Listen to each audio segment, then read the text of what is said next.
What if I told you that one single battle in 1260 changed the course of world history and saved European civilization from complete destruction? Imagine this: the Mongol Empire had conquered everything from China to Eastern Europe, devastating entire civilizations in their path. They had never been decisively defeated in open battle. Baghdad, the greatest city in the Islamic world, lay in ruins. Europe was next on their list. But then, at a place called Ayn Jalut in modern-day Israel, a force of former slaves turned warriors did something no army had ever accomplished. They completely destroyed a Mongol army and killed their commanding general. This wasn't just a military victory, it was the moment that stopped the largest empire in human history from expanding further west. If you think you know how the medieval world worked, this battle will completely change your understanding of history. So make sure you stay with me until the very end. Welcome back to our historical investigations. Today we're exploring one of the most crucial battles in human history that most people have never heard of: the Battle of Ayn Jalut in 1260 CE, where the Mamluk Sultanate achieved the impossible by defeating the unstoppable Mongol war machine.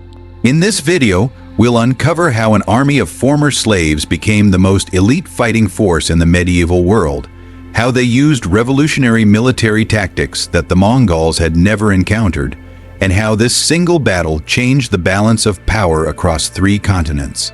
We'll examine the brilliant strategies that turned certain defeat into complete victory, and discover why this battle may have saved Islamic civilization from total annihilation. Most remarkably, we'll see how the aftermath of this battle shaped the modern Middle East, influenced the Crusades, and prevented Mongol expansion into Africa and Europe. The military innovations and political consequences of Ayn Jalut continue to influence warfare and geopolitics even today.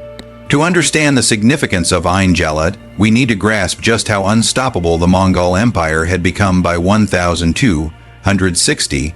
Under Genghis Khan and his successors, the Mongols had created the largest contiguous empire in human history, stretching from Korea to Poland. Their military record was unprecedented. In 1219, they had completely destroyed the Khwarezmian Empire, which controlled modern-day Iran, Afghanistan, and Central Asia.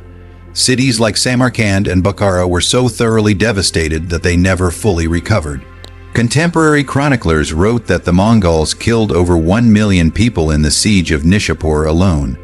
In 1240, they had conquered Kiev and devastated much of Eastern Europe. The Battle of Mohyl in Hungary saw a massive European army completely annihilated by Mongol tactics. Only the death of Ojdai Khan in 1241 had saved Western Europe from invasion, as Mongol armies withdrew to elect a new Great Khan.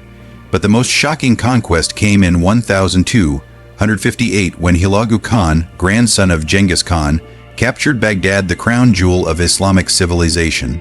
The Abbasid Caliphate, which had ruled the Islamic world for over 500 years, was completely destroyed.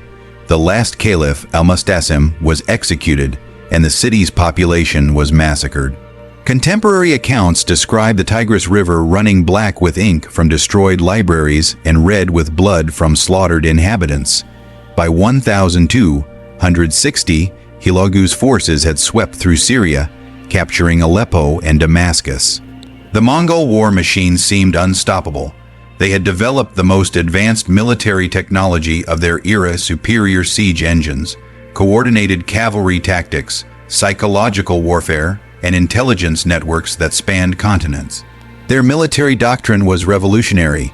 Unlike medieval European armies that relied on heavy cavalry charges, or Islamic armies that depended on mounted archers, the Mongols combined speed, mobility, and devastating firepower. They could coordinate attacks across hundreds of miles, use feigned retreats to draw enemies into ambushes, and adapt their tactics to any terrain or enemy. Most importantly, they had a psychological advantage. Every army they faced knew about their reputation for complete destruction of anyone who resisted. Cities that surrendered were often spared, those that fought were completely obliterated. This reputation alone caused many enemies to surrender without fighting. But then they encountered an enemy unlike any they had faced before: the Mamluks of Egypt. This is where our story becomes truly extraordinary. The Mamluks weren't typical medieval soldiers, they were a unique military caste that had been specifically trained from childhood to counter the exact type of warfare that made the Mongols invincible. The word Mamluk literally means owned in Arabic. These were originally slave soldiers, mostly Kipchak Turks from the steppes north of the Black Sea, purchased as children and brought to Egypt for military training. But this wasn't typical slavery, it was more like an elite military academy that produced the finest warriors in the medieval world. The Mamluk training system was revolutionary. Boys were taken at age 10-12 and subjected to intensive military education that lasted 10-15 years. They learned archery, swordsmanship, horsemanship, tactics, languages, and even mathematics and engineering. Most importantly, they developed an unbreakable bond with their fellow Mamluks that made them incredibly effective as a military unit. What made the Mamluks particularly dangerous to the Mongols was their origin. Many Mamluks came from the same Central Asian steppes as the Mongols. They understood steppe warfare, horse archery, and mobile tactics. But unlike typical steppe warriors, they had been trained in disciplined formation fighting and siege warfare. By 1260, the Mamluk Sultanate controlled Egypt and parts of Syria under Sultan Qutuz. When Hulagu's forces approached, Qutuz made a decision that shocked the medieval world. Instead of seeking terms or tribute, he decided to fight. The political situation gave the Mamluks a crucial opportunity. Mongol Khan had died in 1259, and Hulagu had been forced to return to Mongolia with most of his army for the succession dispute. He left behind only about 20 troops under his general Kitbuka to continue the conquest of Syria and Egypt. But even 20 Mongols represented an enormous threat. These weren't ordinary soldiers, they were veterans of the Baghdad campaign, hardened warriors who had never been defeated. Kitbuka himself was a Nestorian Christian who saw the conquest of the Islamic world as a holy mission. The stage was set for a confrontation that would determine the fate of the Islamic world and potentially all of Europe and Africa. This is where the Battle of Ayn Jalut becomes one of the most tactically brilliant engagements in military history. The Mamluks didn't just defeat the Mongols through superior numbers or luck. They completely outmaneuvered them using innovative tactics that exploited Mongol weaknesses that no previous enemy had identified. Sultan Qutuz and his general Baybars developed a battle plan that was masterful in its deception. They chose the battlefield of Ayn Jalut, meaning Spring of Goliath, in the Jezreel Valley of modern-day Israel. This location was crucial. It was narrow enough to limit Mongol mobility, but open enough for cavalry charges. The Mamluk strategy involved multiple layers of deception. First, they sent a small advance force to engage the Mongols and then conduct a feigned retreat, the same tactic the Mongols had used successfully against countless enemies. But the Mamluks had studied Mongol tactics extensively and knew exactly how to make this retreat look genuine. As the Mongol forces pursued what they thought was a routed enemy, they were drawn into the main valley where the bulk of the Mamluk army was waiting in concealed positions. This wasn't just an ambush, it was a carefully choreographed tactical masterpiece. When Kitbuka's forces entered the valley on September 3, 1260, they found themselves facing something no Mongol army had ever encountered: an enemy that could match their mobility and exceed their discipline. The Mamluks attacked from multiple directions simultaneously, using their superior knowledge of local terrain. The battle itself was devastating. The Mongols, for the first time in their history, found themselves outmaneuvered by an enemy that understood their tactics better than they did. The Mamluk heavy cavalry charged with unprecedented coordination, while their horse archers provided covering fire with accuracy that matched the legendary Mongol bowmen. Most crucially, the Mamluks had solved the problem that had defeated every previous Mongol opponent: how to prevent the Mongol feigned retreat. When Mongol units tried their traditional tactic of pretending to flee and then turning to attack pursuing enemies, the Mamluks didn't pursue. They maintained formation discipline and waited for the Mongols to return to the battle. The result was complete catastrophe for the Mongols. Kitbuka was killed in single combat and his entire army was annihilated. Contemporary sources report that almost no Mongols escaped the battlefield. This wasn't just a defeat, it was the complete destruction of Mongol forces in Syria. But the real mystery isn't how the Mamluks won, it's why this victory was so decisive when the Mongols had recovered from previous defeats. The answer reveals something profound about medieval geopolitics and the nature of empire. Let's examine the different theories about why Ayn Jalut became the turning point that permanently stopped Mongol expansion westward. Theory 1. Geographic and logistical limitations. The Mongol Empire had reached its natural limits of expansion. The further west they moved, the longer their supply lines became, and the less suitable the terrain was for steppe cavalry tactics. The deserts of the Middle East and the Mediterranean climate were fundamentally different from the steppes where Mongol warfare was most effective. Unlike previous Mongol conquests in China, Central Asia, or Eastern Europe, the Levant and Egypt couldn't support the massive horse herds that Mongol armies required. Each Mongol warrior needed multiple horses, and finding enough pasture land for these animals became increasingly difficult in arid climates. Theory 2. Political fragmentation of the Mongol Empire.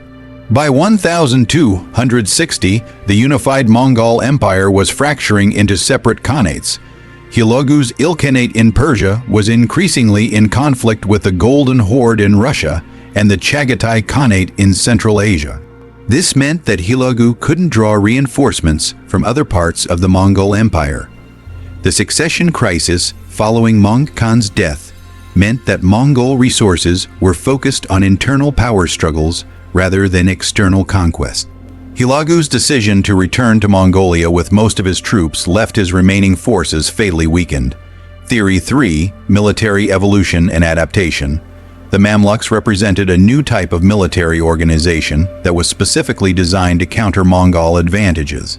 Their training system produced warriors who combined the mobility of steppe nomads with the discipline of professional soldiers. More importantly, the Mamluks had access to the latest military technology from across the Islamic world, including early firearms, advanced siege engines, and metallurgical innovations that gave them equipment advantages over traditional Mongol forces. The evidence supporting these theories comes from multiple sources. Mongol chronicles, rare as they are, acknowledge that Ayn Jalut was a devastating defeat that changed their strategic calculations. Persian historian Rashid al-Din, writing for the Ilkhanate, describes the battle as a catastrophe that convinced Hulagu that further westward expansion was impossible. Mamluk sources provide detailed tactical descriptions that show how carefully they had studied and countered Mongol warfare methods. The Mamluk historian Ibn Abdul-Zahir describes specific training exercises designed to prepare Mamluk cavalry for fighting Mongol horse archers. Archaeological evidence from the battlefield supports accounts of the battle's scale and intensity. Weapons and armor fragments found at Ayn Jalut show the technological sophistication of both armies and confirm the completeness of the Mongol defeat. But perhaps the most convincing evidence is what didn't happen after Ayn Jalut. Despite having vast resources and military experience, the Mongols never again attempted a serious invasion of Egypt or the Levant. This suggests that the defeat revealed fundamental limitations that made further expansion impossible. However, some historians argue that Ayn Jalut's significance has been exaggerated by later Islamic chroniclers who wanted to emphasize Mamluk heroism. They point out that Mongol expansion had already been slowing due to internal political problems, and that the battle may have simply accelerated an inevitable process of imperial fragmentation. Others suggest that the Mongols' failure to conquer Egypt wasn't due to military defeat, but to a strategic decision that the conquest wasn't worth the resources required, especially given more pressing concerns in East Asia and internal Mongol politics. The aftermath of Ayn Jalut reshaped the medieval world in ways that continue to influence global politics today. The Mamluk victory didn't just save Islamic civilization, it fundamentally altered the balance of power across 3 continents. First, the victory established the Mamluk Sultanate as the dominant power in the eastern Mediterranean for the next 250 years. They became the primary opponents of the Crusader states, eventually conquering the last Crusader stronghold at Acre in 1002. 191, and ending the Crusades permanently. Second, it preserved Islamic control over the holy sites of Jerusalem, Mecca, and Medina at a crucial moment when Mongol conquest could have resulted in their destruction or conversion to Buddhism or Christianity, fundamentally altering religious history. Third, the battle prevented Mongol expansion into Africa. With Egypt secure under Mamluk control, the rich kingdoms of Nubia, Ethiopia, and North Africa remained independent, preserving African political autonomy that might otherwise have been lost to Mongol conquest. Most importantly for world history, Ayn Jalut may have saved European civilization. While it's impossible to know for certain, many historians believe that successful Mongol conquest of Egypt would have provided the resources and strategic position necessary for renewed Mongol invasions of Europe, potentially changing the course of the Renaissance, the age of exploration, and the entire development of Western civilization. The military innovations developed by the Mamluks to counter the Mongols influenced warfare for centuries.